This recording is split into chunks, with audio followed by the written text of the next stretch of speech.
CPIM മുൻ പത്തനംതിട്ട ജില്ലാ സെക്രട്ടറിയും CPIM സംസ്ഥാന കമ്മിറ്റി അംഗവുമായ KP ഉദയഭാനുവാണ് നമ്മോടൊപ്പമുള്ളത്. അങ്ങയുടെ ഒരു FB പോസ്റ്റ് ശ്രദ്ധയിൽപ്പെട്ടിരുന്നു. പത്തനംതിട്ട ജില്ലയിൽ തിരുവല്ല ആസ്ഥാനമായി പ്രവർത്തിച്ചിരുന്ന നെടുമ്പറമ്പിൽ ഫിനാൻസിൽ തന്ത്രി കണ്ഠരര് രാജീവർക്ക് 2.5 കോടി രൂപ നിക്ഷേപം ഉണ്ടായിരുന്നതായും അതേസമയം തന്നെ പത്തനംതിട്ട MP ആന്റണി 2.5 കോടി രൂപ ആ ഫൈനാൻസിൽ നിന്നും പിൻവലിച്ചതായും അങ്ങയുടെ ഫേസ്ബുക്ക് പോസ്റ്റിൽ കാണുന്നു.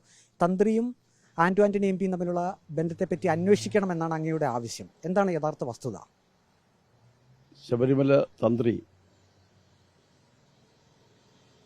അദ്ദേഹം തിരുവല്ലയിലെ സ്വകാര്യ ഫൈനാൻസായ നെടുമ്പുറം ഫൈനാൻസിൽ 2.5 കോടി രൂപ ഡെപ്പോസിറ്റ് ചെയ്തതായി SITയുടെ കണ്ടെത്തലുണ്ട്.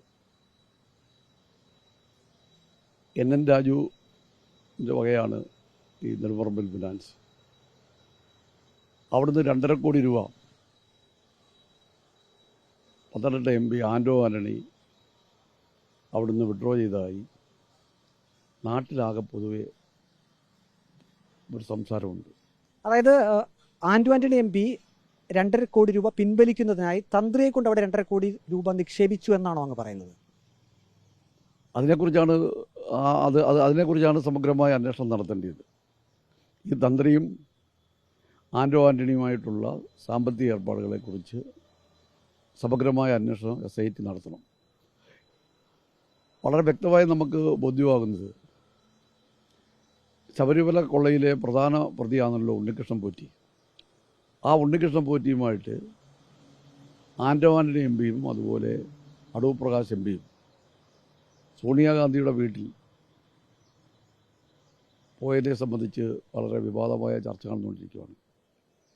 ഉണ്ണികൃഷ്ണൻ പോറ്റി മാത്രമല്ല, അവിടെ സ്വർണം മോഷ്ടിച്ച ഉണ്ണികൃഷ്ണൻ പോറ്റിയും അതുപോലെ വാങ്ങിച്ച ഗോവർദ്ധനും ആന്റണിയും അടൂർ പ്രകാശും എല്ലാം കൂടെ ഒന്നിച്ച് സോണിയാഗാന്ധിയുടെ വീട്ടിൽ പോയി എന്ന് പറയുന്നത് നമുക്ക് യാദൃച്ഛ്യമാണെന്ന് പറയാൻ കഴിയില്ല.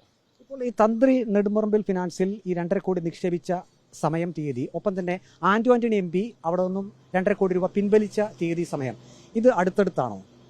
അതിനെക്കുറിച്ചാണ് സമഗ്രമായ അന്വേഷണം വേണം. നാട്ടിലാകെ ചർച്ചയുള്ളതാണ്. അതിനെക്കുറിച്ച് സമഗ്രമായ അന്വേഷണം നടത്തണം. എന്താണ് ഈ സംഭവം എന്താണെന്നുള്ളതിനെക്കുറിച്ച് അന്വേഷണം നടത്തണം.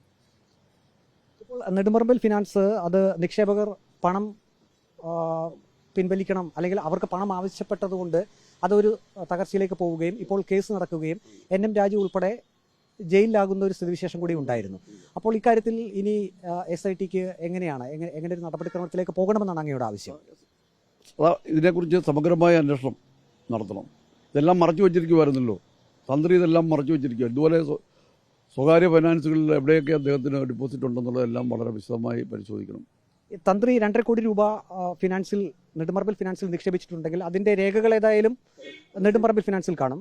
ഒപ്പം തന്നെ ആന്റണി MP 2.5 കോടി രൂപ പിൻവലിച്ചിട്ടുണ്ടെങ്കിൽ അതിന്റെ രേഖയും കാണും. അത് SIT കണ്ടെത്തണമെന്നാണോ അങ്ങ് പറയുന്നത്? ആന്റണി കോൺഗ്രസിന്റെ ഒരു നേതാവിനെ കൊണ്ടാണ് പിൻവലിപ്പിച്ചിരിക്കുന്നത്. അതായത് വളരെ സമഗ്രമായ അന്വേഷണം നടത്തണം. അതൊക്കെ വളരെ വിശദമായി അന്വേഷിക്കണം. അത് ആരാണ് എന്നുള്ളൊരു സൂചന അങ്ങേക്കുണ്ടോ? അതൊക്കെ അന്വേഷണത്തിൽ വരട്ടെ. ഏതായാലും ഈ വിഷയത്തിൽ സമഗ്രമായിട്ടുള്ളൊരു അന്വേഷണം വേണമെന്നാണ് KP ഉദയഭാനു ആവശ്യപ്പെട്ടിരിക്കുന്നത്. തന്ത്രി കണ്ഠരര് രാജീവര് 2.5 കോടി രൂപ തിരുവല്ല ആസ്ഥാനമായി പ്രവർത്തിച്ചിരുന്ന നെടുമ്പറമ്പിൽ ഫിനാൻസിൽ നിക്ഷേപിക്കുന്നു. അതിൽ 2.5 കോടി രൂപ പിന്നീട് ആന്റണി MPക്ക് വേണ്ടി മറ്റൊരു കോൺഗ്രസ് നേതാവ് പിൻവലിച്ചു എന്നാണ് ഇപ്പോൾ KP ഉദയഭാനു ആരോപിച്ചിരിക്കുന്നത്. ഇക്കാര്യത്തിൽ SITയുടെ കൃത്യമായിട്ടുള്ള അന്വേഷണം വേണം, നടപടികൾ വേണം എന്നുള്ള ഒരു ആവശ്യമാണ് KP ഉദയഭാനുവിൻ്റേത്. വീഡിയോ ജേർണലിസ്റ്റ് അജി കുടുംബനൊപ്പം reporter Praveen Purushothaman, in reporter, Pathanamthitta.